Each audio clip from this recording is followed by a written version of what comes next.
ఓం నమః శివాయ శ్రీమాత్రే నమః. మిత్రులకి, శ్రీభిలాషులకి, అలాగే నన్ను ఇంతగా ఆదరిస్తున్న యూట్యూబ్ ప్రేక్షకులందరికీ కూడా పేరు పేరు ధన్యవాదాలు.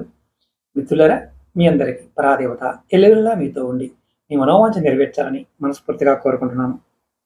మీ అందరికీ గణపతి నవరాత్రుల శుభాకాంక్షలు. ఈ వినాయక చవితి నుండి మీరు గణపతి 32 రూపాల్లో మీకున్న సమస్యలు బట్టి ఆ గణపతి రూపాన్ని ఆరాధించినట్లయితే ఎటువంటి ఫలితాలు కలుగుతాయో తెలుసుకుంటున్నాం. మీకెవరికైనా సరే ధైర్యము, ఆత్మవిశ్వాసం, అధికారం కావాలనుకునేవారు మీరు ఈ గణపతిని ఆరాధించాలి.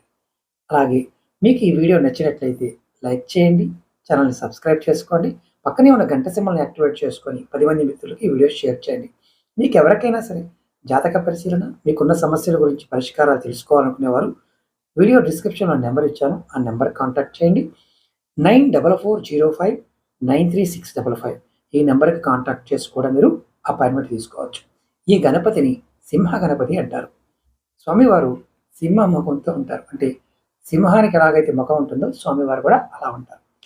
మీరు ఈ ప్రతిరోజు స్వామివారిని, ఈ సింహ గణపతిని ఆరాధిస్తే మీకు ధైర్యం, ఆత్మవిశ్వాసం, అధికారం వస్తుంది. మంత్రం కూడా మీరు చాలా నామరూపం అనుకోవచ్చు. ఓం సింహ గణపతి ఏ నమః అనే నామాన్ని మీరు అనుకుంటూ ఉన్నా మీకు ఖచ్చితంగా ఇవన్నీ లభిస్తాయి. అలాగే మీ అందరికీ నా విన్నపం ఏంటంటే, నమ్మకంతో, విశ్వాసంతో నామాన్ని చేస్తే అద్భుతమైన ఫలితాలు పొందుతారు. ఓం నమః శివాయ శ్రీమాత్రే నమః.